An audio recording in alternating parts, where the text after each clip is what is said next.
Bonjour et bienvenue à l'invité de Thierry. Nous sommes aujourd'hui dans les Alpes de Haute-Provence où nous avons le plaisir d'accueillir M. Fabien Piacentino. Bonjour. Le but de la rédaction aujourd'hui est de découvrir les exigences d'un hôtel, des clients d'un hôtel 5 étoiles.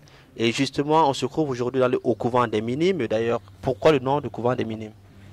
Le nom du couvent des Minimes, on a gardé, et ça a été une volonté de garder le nom originel. C'était qu'un vrai couvent où le premier ordre qui s'y est installé était l'ordre des Minimes. Donc on a voulu garder ce nom qui changeait.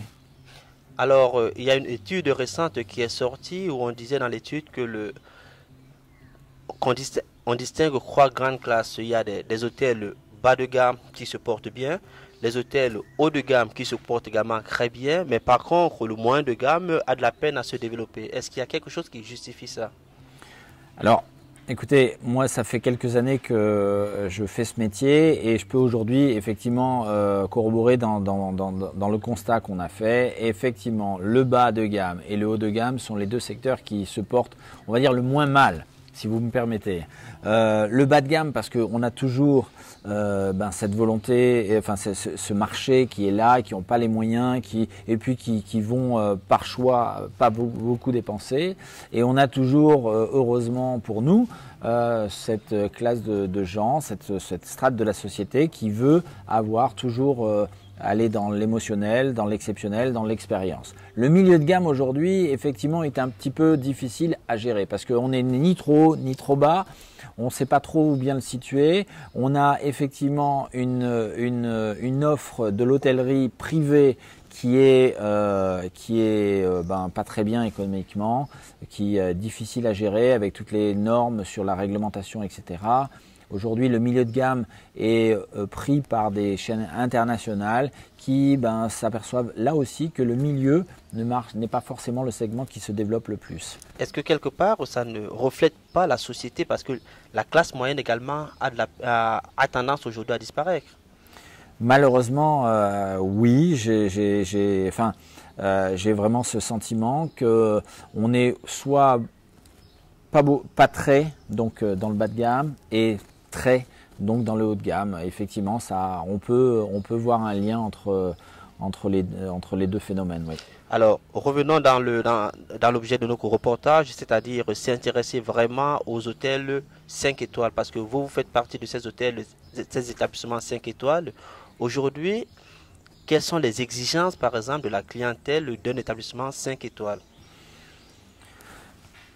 Alors, aujourd'hui, notre clientèle est, comme on l'a dit, internationale. Le client d'un hôtel 5 étoiles, généralement, il sait à quoi il doit s'attendre. Il arrive, il connaît les standards du monde, ou en tout cas de la France en ce qui nous concerne, et c'est quelqu'un qui a, pour la plupart du temps, déjà utilisé le service d'un 5 étoiles.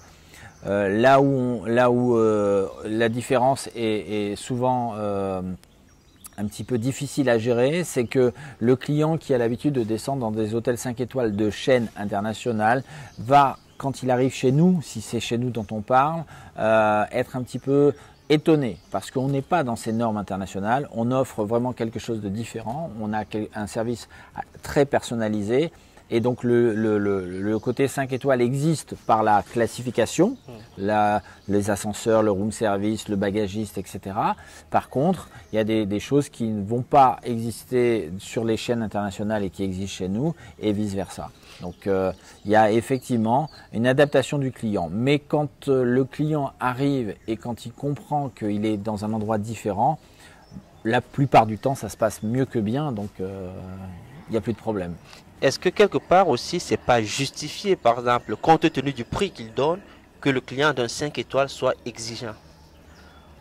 Ah ben, l'exigence, pour moi, c'est quelque chose de naturel chez l'être humain. Quand on paye un vrai prix, le client est en droit de recevoir ce qu'il a payé. De plus en plus, à travers les réseaux sociaux, le client il sait à quoi il doit s'attendre. Il sait qu'il a des fois un petit moyen de pression avec les hôteliers. Donc, et on lâche jamais là-dessus. On n'est pas du tout, on cède pas au chantage si chantage il y a. On fait en sorte que le client soit satisfait au plus haut point. On veut que le client chez nous ait une expérience, l'expérience du couvent des Minimes. Alors, ce qu'on peut aussi remarquer, c'est qu'il y a cette grosse concurrence maintenant qui est en train de naître entre ces 5 étoiles, où chacun a envie d'attirer le plus de personnes possible. Comment est-ce qu'on réussit dans ce cadre-là à fidéliser vraiment ce client du 5 étoiles?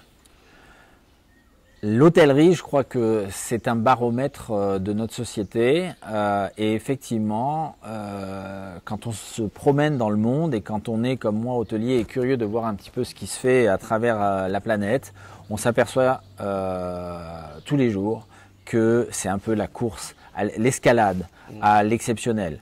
Quand on voyage en Chine et quand on va dans les hôtels, on se dit mais waouh! Quand on arrive à Singapour et qu'on voit certains services, on se dit waouh! Les États-Unis, tout ça. Donc c'est vrai que c'est toujours plus haut. Alors, à mon avis, ça a aussi son pendant.